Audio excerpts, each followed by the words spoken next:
Hi guys, మీరు చూస్తున్నారు RK career point YouTube channel. Friends, ఈ వీడియోలో ఈనాటి ప్రముఖ దినపత్రికల్లో వచ్చినటువంటి ముఖ్యమైన ఉద్యోగ వార్తలు మరియు important current affairs updates and కొన్ని నోటిఫికేషన్ సంబంధించిన డీటెయిల్స్ ఉన్నాయి. వీడియోని చివరి వరకు చూసినట్లయితే పూర్తి వివరాలు తెలుస్తాయి. కంటెంట్ నచ్చినట్లయితే లైక్ చేసి మీ యొక్క ఫ్రెండ్స్తో షేర్ చేసి డైలీ ఇలాగే మన ఛానల్ సబ్స్క్రైబ్ చేసుకొని ఫాలో అవుతుండండి. అండ్ అలాగే పక్కన బెల్ ఐకాన్ కూడా యాక్టివేట్ చేసుకొని డైలీ అప్డేట్స్ అయితే మీరు ఫ్రీగా పొందుకోవచ్చు. ఇక లేట్ చేయకుండా ముందుగా ఈ రోజుకి సంబంధించినటువంటి ఉద్యోగ వార్తలు అయితే చూసేద్దాము. మరో 35,000 ఉద్యోగాలు త్వరలోనే భర్తీ చేస్తాము, ఇప్పటికే నోటిఫికేషన్లు జారీ. సీఎం రేవంత్ రెడ్డి ప్రకటన.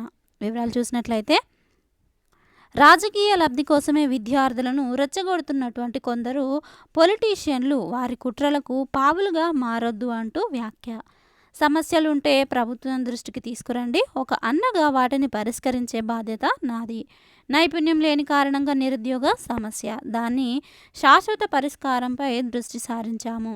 స్కిల్ యూనివర్సిటీ ఏర్పాటుతో ఉపాధి కల్పన. స్కిల్ వర్సిటీ ఏర్పాటుతో ఉపాధి కల్పన. 135 మంది సివిల్స్ మెయిన్స్ అభ్యర్థులకు ₹1,00,000 చొప్పున చెక్కుల పంపిణీ. 2 వారాల్లో అన్ని వర్సిటీలకు వీసీల నియామకము. ఇంతకుముందు ఇచ్చినటువంటి 30,000కు అదనంగా పోస్టులు. రాష్ట్రంలో త్వరలో మరో 35,000 ఉద్యోగాలు భర్తీ చేయబోతున్నట్లుగా సీఎం రేవంత్ రెడ్డి ప్రకటించారు. ఇందుకు సంబంధించి ఇప్పటికే నోటిఫికేషన్లు జారీ అయ్యాయన్నారు. కాంగ్రెస్ ప్రభుత్వం ఏర్పడిన వెంటనే ఉద్యోగాల భర్తీపై ఫోకస్ పెట్టిందని తెలిపారు. సివిల్స్, ప్రిలిమ్స్ పరీక్షల్లో ఉత్తీర్ణులైనటువంటి మెయిన్స్ కోసం ప్రిపేర్ అవుతున్నటువంటి 135 మంది అభ్యర్థులకు సింగరేణి ఆర్థిక సహకారంతో తలా ₹1,00,000 చొప్పున రాజీవ్ గాంధీ సివిల్స్ అభయహస్తం చెక్కులను అందజేశారు. అడ్వాన్స్డ్ స్కిల్స్ సెంటర్లుగా ఐటీఐలు, ఇంటిగ్రేటెడ్ రెసిడెన్షియల్ స్కూల్స్కు 5,000 కోట్లు కేటాయించడం జరిగిందంటూ తెలియజేశారు. అంగన్వాడీల నుంచి యూనివర్సిటీల వరకు ప్రత్యేక దృష్టి. వర్సిటీ విద్యా పరిశ్రమలకు ఉపయోగపడేలా మార్పు. డిప్యూటీ సీఎం బట్టి విక్రమార్క వ్యాఖ్య. వివరాలు చూసినట్లయితే దీనికి సంబంధించి మరొక పత్రికలో ఈ విధంగా ఇచ్చారు. 35,000 కొలువులు త్వరలోనే మళ్ళీ నియామకాల జాతర. నిరుద్యోగ సమస్యకు శాశ్వత పరిష్కారానికి కృషి చేస్తున్నాము. 15 రోజుల్లో విశ్వవిద్యాలయాల వీసీల నియామకము, ఖాళీల భర్తీ. కొందరు మాయమాటల ప్రభావంతో విద్యార్థులు నిరసనలకు దిగొద్దు. 10 ఏళ్ళు నిరుద్యోగులను పట్టించుకోనోళ్ళు రాజకీయ లబ్ధి కోసం రెచ్చగొట్టే చేస్తూ ఉన్నారు. గర్వంగా చెప్పుకునేలా ఇంటిగ్రేటెడ్ స్కూళ్లను తీర్చిదిద్దుతామంటూ కూడా తెలియజేశారు. ఇక దీనికి సంబంధించి మరిన్ని వివరాలు చూసినట్లయితే కనుక, రాష్ట్రంలో ప్రజాప్రభుత్వం అధికారంలోకి వచ్చిన 90 రోజుల్లోనే 30,000 ఉద్యోగ నియామకాలు చేపట్టామని, గ్రూప్ 1, గ్రూప్ 2, గ్రూప్ 3తో అలాగే డిఎస్సితో కలిపి మొత్తము 35,000 ఉద్యోగాల కల్పనకు త్వరలోనే నోటిఫికేషన్లు ఇచ్చి తమ చిత్తశుద్ధిని చాటుకుంటామని సీఎం రేవంత్ రెడ్డి తెలిపారు. నిరుద్యోగ సమస్యను శాశ్వతంగా పరిష్కరించేందుకు కృషి చేస్తున్నామన్నారు. 10-15 రోజుల్లోనే రాష్ట్రంలోని అన్ని యూనివర్సిటీలకు వైస్ ఛాన్సలర్లు, ప్రొఫెసర్లు, అసిస్టెంట్ ప్రొఫెసర్లు, అసోసియేట్ ప్రొఫెసర్ల నియామకం చేపడతామని కూడా ఇక్కడ తెలియజేశారు. ఇక నెక్స్ట్ అప్డేట్ కనుక చూసినట్లయితే, మరో డిఎస్సి ఉపాధ్యాయ ఖాళీలపై ప్రభుత్వము కసరత్తు. జిల్లాల వివరాల సేకరణలో అధికారులు. డిసెంబర్ లేదా జనవరిలో మరొక డిఎస్సి నోటిఫికేషన్. జూన్, జూలైలోపు నియామకాలు పూర్తి. అంటే ఇప్పుడు రిలీజ్ చేసినటువంటి డిఎస్సి నోటిఫికేషన్ సంబంధించి నియామక ప్రక్రియ అనేది జూన్, జూలైలోపు అక్టోబర్లోపు నియామకాలన్నీ కూడా పూర్తి చేసి వచ్చే సంవత్సరం జూన్, జూలైలోపు మరొక డిఎస్సి ఏదైతే రిలీజ్ చేయబోతున్నారో దానికి సంబంధించి నియామకాలు పూర్తి చేశామంటున్నట్లుగా ఇక్కడ తెలియజేశారు. ఇక దీనికి సంబంధించి మరిన్ని వివరాలు చూద్దాము. ఉపాధ్యాయ ఖాళీల భర్తీ కోసము మరో డిఎస్సి ప్రకటించాలని ప్రభుత్వం యోచిస్తున్నట్లుగా తెలుస్తోంది. ఇందుకు సంబంధించి ఖాళీలు ఎన్ని ఉన్నాయి అనేటువంటి అంశంపై అధికారులు కసరత్తులు మొదలుపెట్టారు. ఇప్పటికే 11,062 పోస్టుల భర్తీకి డిఎస్సి నిర్వహించి ప్రాథమిక కీని విడుదల చేశారు. సెప్టెంబర్ మొదటి వారంలో ఫలితాల వెల్లడికి చర్యలు తీసుకుంటున్నారు. అనంతరము అక్టోబర్ నెలాఖరుకు జిల్లాల వారీగా నియామకాలను పూర్తి చేయాలని భావిస్తున్నారు. ఇక్కడ గమనించాలి, సెప్టెంబర్ మొదటి వారంలోనే ఫలితాలు అయితే వెల్లడించినట్లుగా ఇక్కడ తెలియజేశారు. అక్టోబర్లోగా నియామకాలను అయితే పూర్తి చేస్తారు, అన్ని డిస్ట్రిక్ట్లకు సంబంధించినవి. అవి కాగానే కొత్త డిఎస్సి ప్రకటించాలనే ఆలోచనలో ఉన్నట్లుగా సమాచారము. డిసెంబర్ లేదా జనవరిలో నోటిఫికేషన్ అయితే జారీ చేయనున్నారు. జూన్ జూలై లోపు అంటే వచ్చే సంవత్సరం జూన్ జూలై లోపు ఈ యొక్క నియామకాలను పూర్తి చేసేలా ప్రణాళికలు ఖరారు చేయాలని భావిస్తున్నారు. ఆలోపు టెట్ను కూడా నిర్వహించే అవకాశం అయితే ఉంది.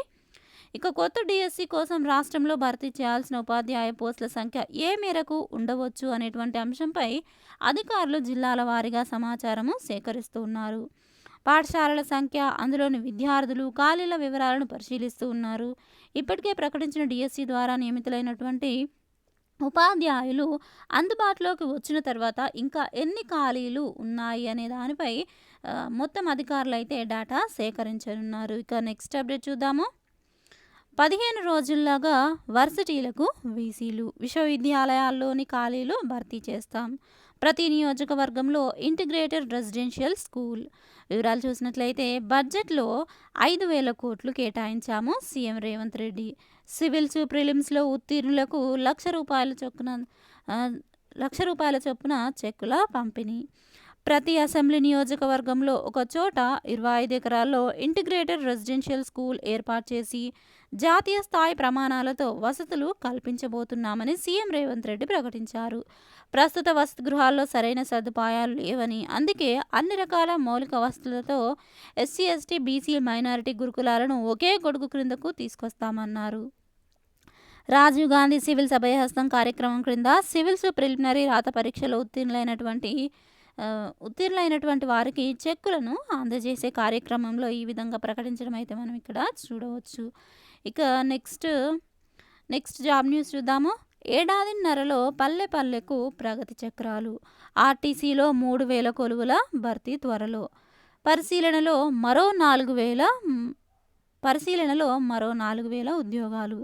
మహిళా సంఘాల నుంచి 700 కొత్త బస్సులను సమీకరిస్తాము. ఇక దీనికి సంబంధించి వివరాలు చూసినట్లయితే సెప్టెంబర్ తొలి వారంలో కుల గణన ప్రక్రియ ప్రారంభము. 4,500 కోట్లతో ఎస్సీ, ఎస్టీ, బీసీ, మైనారిటీ స్కూళ్ళు. ఈనాడుతో ముఖాముఖిలో రవాణా, బీసీ సంక్షేమ శాఖల మంత్రి పొన్నం ప్రభాకర్ రెడ్డి వెల్లడి. వివరాలు చూసినట్లయితే తెలంగాణలోని అన్ని గ్రామాలకు ఏడాదిన్నర కాలంలో బస్సు సౌకర్యం కల్పిస్తాము. ఆర్టీసీలో కొలువుల భర్తీకి నోటిఫికేషన్ 2-3 వారాల్లోనే వస్తుంది. బీసీల కులగణన ప్రక్రియను సెప్టెంబర్ తొలి వారంలో ప్రారంభిస్తాము అని రాష్ట్ర రవాణా, బీసీ సంక్షేమ శాఖల మంత్రి పొన్నం ప్రభాకర్ రెడ్డి వెల్లడించారు. ఒకే క్యాంపస్లో ఎస్సీ, ఎస్టీ, బీసీ, మైనారిటీ పాఠశాలలను, భవనాలను నిర్మిస్తామని, 30 అసెంబ్లీ నియోజకవర్గాల్లో 1,150 కోట్ల వ్యయంతో మొత్తం 4,500 కోట్లతో చేపట్టేటువంటి భవనాలకు భూముల గుర్తింపు మొదలైందని కూడా ఇక్కడ పేర్కొన్నారు.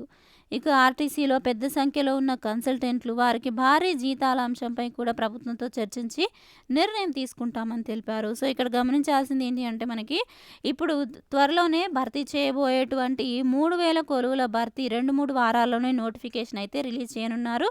అండ్ అలాగే మరో 4,000 ఉద్యోగాలను కూడా భర్తీ చేయడానికి పరిశీలిస్తున్నామంటూ కూడా ఇక్కడ తెలియజేశారు. ఇది ఆర్టీసీకి సంబంధించి ఇప్పటివరకు ఉన్నటువంటి అప్డేట్. ఇక నెక్స్ట్ అప్డేట్ చూద్దాము. సీఎం నివాసానికి తరలి వచ్చినటువంటి డిఎస్సి 2008 బాధితులు. రాష్ట్ర ప్రభుత్వం తీసుకున్న నిర్ణయం మేరకు తమకు ఉద్యోగాలు ఇవ్వాలని కోరుతూ 2008 డిఎస్సి బాధితులు సోమవారం జూబ్లీహిల్స్లోని సీఎం రేవంత్ రెడ్డి నివాసానికి తరలివచ్చారు. ఈ నేపథ్యంలోనే వారికి డిఎస్సి 2008 బాధితులకు పోస్టులు ఇస్తామంటూ కూడా ఇక్కడ హామీ ఇచ్చినట్లుగా చూడవచ్చు. వివరాలు చూద్దాము. 15 రోజుల్లో ఇస్తామని సీఎంఓ హామీ.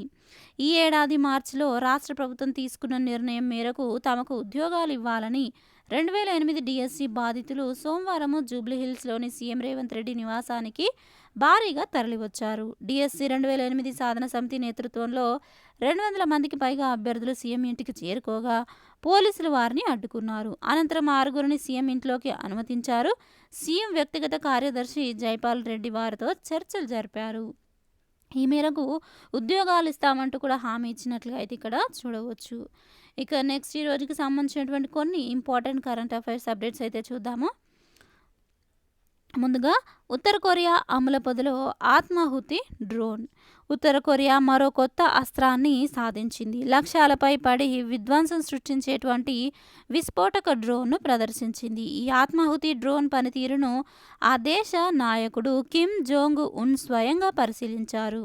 యుద్ధ సన్నద్ధతను మెరుగుపరుచుకునేందుకు ఇలాంటి మరిన్ని ఆయుధాలను అభివృద్ధి చేస్తామని ఆయన చెప్పారు. ఈ మేరకు అక్కడి అధికారిక మీడియా సోమవారం ఒక ప్రకటన చేసింది. ఎక్స్ ఆకారపు రెక్కలు, తోకభాగం ఉన్నటువంటి ఓ తెల్ల డ్రోను దక్షిణ కొరియాకు చెందిన K2 యుద్ధ ట్యాంకులను పోలి ఉన్న లక్ష్యాన్ని ధ్వంసం చేసినట్లు ఉత్తర కొరియా విడుదల చేసిన ఫోటోలో కనిపిస్తోంది. సాధారణంగా పోరాట డ్రోన్లు లక్ష్యానికి కొంత దూరంలో ఉండి క్షిపణుల ద్వారా దాడి చేస్తాయి. తాజాగా ఉత్తర కొరియా పరీక్షించింది మాత్రము నేరుగా లక్ష్యంలోకి దూసుకెళ్లి విధ్వంసం చేస్తుంది అని ఇక్కడ తెలియజేయడం అయితే చూడవచ్చు. ఇక నెక్స్ట్ అప్డేట్ చూద్దాము. Next current affairs updates. Antarctica ఖండంపై వాతావరణ మార్పుల ప్రభావము. ప్రపంచవ్యాప్తంగా పెరుగుతున్నటువంటి భూతాపం కారణంగా అంటార్కిటికా ఖండంలో మంచు వేగంగా కరిగిపోతుంది. ఫలితంగా ఈ ఖండము బరువు తగ్గుతున్నదని, క్రమంగా అంటార్కిటికా సముద్ర మట్టానికి పైకి వెళ్తున్నదని అమెరికాలోని మసాచ్యూసెట్స్ విశ్వవిద్యాలయానికి చెందిన పరిశోధకులు గుర్తించారు.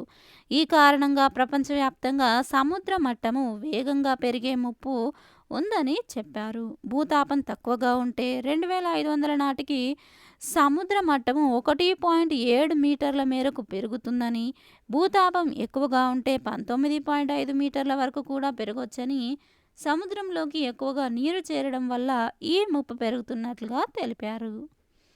ఇక నెక్స్ట్ కరెంట్ అఫైర్స్ చూసినట్లయితే సైన్స్ అండ్ టెక్నాలజీకి సంబంధించి చంద్రుడి దక్షిణ ధ్రువం ఉపరితలంపై శిలాద్రవము. చంద్రుడిపై అన్వేషణలో భాగంగా ఇస్రో ప్రయోగించినటువంటి చంద్రయాన్-3 అందులోని విక్రమ్ ల్యాండర్లో ఉన్నటువంటి ప్రజ్ఞాన్ రోవర్ 100 మీటర్ల మేరకు ప్రయాణించి సమాచారాన్ని సేకరించింది. ఈ సమాచారాన్ని అహ్మదాబాద్లోని ఫిజికల్ రీసెర్చ్ ల్యాబొరేటరీ పరిశోధకులు విశ్లేషించగా 4.5 మిలియన్ సంవత్సరాల క్రితము చంద్రుడి దక్షిణ ధ్రువం ఉపరితలంపై భారీ శిలాద్రవం ఉండేదన్న వాదనకు బలాన్ని చేకూర్చే విషయాన్ని వెల్లడించిందని పేర్కొన్నారు. ఇక నెక్స్ట్ కరెంట్ అఫైర్స్ చూసినట్లయితే జీడిపి వృద్ధి 7.1% తగ్గుతుందన్న SBI.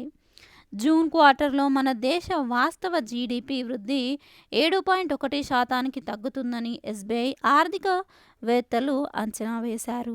గతంలోనూ కొందరు ఎకనమిస్టులు ఇలాంటి అంచనాలను ప్రకటించారు. గత ఏడాదితో పోలిస్తే ఈ ఆర్థిక సంవత్సరము ఏప్రిల్ జూన్ కాలానికి స్థూల విలువ జోడింపు వృద్ధి 6.7 నుండి 6.9% తగ్గుతుందని తెలిపారు. మొదటి క్వార్టర్లో వృద్ధి 7.0 నుండి 7.1%గా ఉండొచ్చని తెలియజేయడం జరిగింది. గత ఏడాది జూన్ క్వార్టర్లో, అంతకు ముందు మార్చి క్వార్టర్లో వాస్తవ జీడిపి వృద్ధి 7.8%గా ఉంది. జూన్ క్వార్టర్లో ఆర్థిక కార్యకలాపాల్లో కొంత తగ్గుదల ఉండొచ్చని ఎకనమిస్టులు చెబుతూ ఉన్నారు. బ్యాంకింగ్, ఫైనాన్స్, ఇన్సూరెన్స్ కంపెనీలను మినహాయిస్తే ప్రస్తుత ఆర్థిక సంవత్సరం మొదటి క్వార్టర్లో కార్పొరేట్లు కేవలము 5% వృద్ధిని సాధించారని SBI పేర్కొంది. ఇక నెక్స్ట్ చూసినట్లయితే కనుక ఈనాడు న్యూస్ పేపర్లోని ప్రతిభలో ఎవరైతే కెరీర్ గైడెన్స్ కోసము వెయిట్ చేస్తున్నారో, లేదంటే కెరీర్ గైడెన్స్ కోసం ఎదురు చూస్తున్నారో వారికి ఇక్కడ ప్రైవేట్ రంగంలోని ఏ రంగాల్లో వృద్ధి ఉంటుంది, ఏ రంగాల్లో మీరు కెరీర్ని ఎంచుకుంటే బాగుంటుంది అనేటువంటి గైడెన్స్ కూడా ఇక్కడ మెన్షన్ చేశారు. అలాగే వివిధ ప్రభుత్వ సంస్థల నుంచి వచ్చినటువంటి ఉద్యోగ నోటిఫికేషన్లకు సంబంధించిన డీటెయిల్స్ కూడా ఇక్కడ మెన్షన్ చేయడం అయితే జరిగింది. దీనికి సంబంధించిన PDF లింక్ మన యొక్క వెబ్సైట్లో డైలీ అప్డేట్ చేస్తూ ఉంటాను. ఇలాంటి అప్డేట్స్ అలాగే జాబ్ నోటిఫికేషన్లు ఇంట్రెస్ట్ ఉన్న క్యాండిడేట్స్ అయితే డిస్క్రిప్షన్లో లింక్ ఉంటుంది. PDF డౌన్లోడ్ చేసుకొని పూర్తి వివరాలు అయితే మీరు చదివే ప్రయత్నం చేయండి. అలాగే ఈరోజు న్యూస్ పేపర్స్లో వచ్చినటువంటి నమస్తే తెలంగాణ కావచ్చు, లేదంటే వెలుగు సక్సెస్లు కావచ్చు, పోటీ పరీక్షలకి గ్రూప్స్కి ప్రిపేర్ అవుతున్నటువంటి అభ్యర్థులకు మోడల్ పేపర్స్, థియరీ ఆర్టికల్స్ అయితే పబ్లిష్ చేశారు. ఇంట్రెస్ట్ ఉన్న క్యాండిడేట్స్ చదివే ప్రయత్నం అయితే చేయండి డౌన్లోడ్ చేసుకొని. సో ఫ్రెండ్స్, చూశారు కదా, ఇది ఈ రోజుకి సంబంధించినటువంటి ముఖ్యమైన ఉద్యోగ వార్తలు మరియు కరెంట్ అఫైర్స్ అప్డేట్స్. ఈ వివరాలు మీకు నచ్చినట్లయితే తప్పకుండా వీడియోని లైక్ చేయండి. ఇలాంటి అప్డేట్స్ కోసం మన ఛానల్ సబ్స్క్రైబ్ చేసుకొని ఫాలో అవుతుండండి. Thank you friends, thanks for watching this video. Have a nice day. Bye bye.